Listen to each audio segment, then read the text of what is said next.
Hello বন্ধুরা, আপনারা ঘর বানাইলে ভালো একটা দক্ষতা মিস্ত্রি চাইবেন, যেহেতু অভিজ্ঞতা হিসাবে আপনার কাজটা করে আর সুন্দর একটা ভালো একটা ডিজাইন দিতে পারে। দেখেন এই ঘরটা কত সুন্দর হবে, ইউনিক একটা ডিজাইন দেওয়া গেছে। আপনারা চেষ্টা করবেন যে এরকম একটা ডিজাইন দেয়, ভালো একটা বিউটিফুল ডিজাইনের কাজ করে, যাতে ডিজাইন মিস্ত্রি হয় ডিজাইনটা, আর আপনার ঘরটা যাতে সুন্দর হয়, ভবিষ্যতে দেখার যে ভালো হয়, সেফটি দেওয়া কামটা 100% সেফটি করতে পারে। এটা আমি একটা লিন্টার ডালছি বিল্ডিং এর, তো লিন্টার ডাললে লিন্টারটা দেখেন উপরের দিকে দেখেন রাব আছে, তো ফিনিশিং দিতে লাগে না, যেটা উপরে গাঁথ নিব ভালো করে এটা ধরতে লাগে।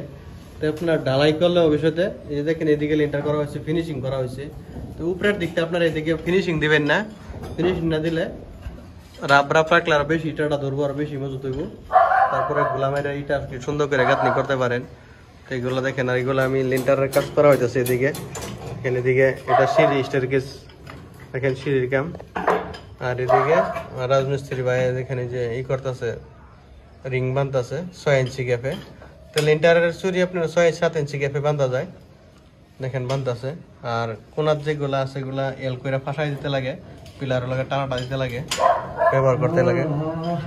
এগুলো দেখেন এদিকে লিন্টার এটাও বান্ধা হয়েছে।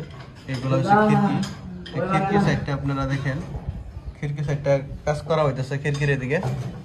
আর এদিকে দেখেন তা ডাইনিং রুম। পিলারের সাইজগুলো দেখেন, পিলারের সাইজগুলো আমার 14-12 ইঞ্চি। দেখেন কত ফার, দেখেন পিলারগুলা কত সাইজ। আর লিন্টারগুলো এরকম রড ফাঁসায় রাখতে হয় পিলার ডালার সময়, তো আপনার সেপারেট গাঁথনি আরো সুন্দর হইব।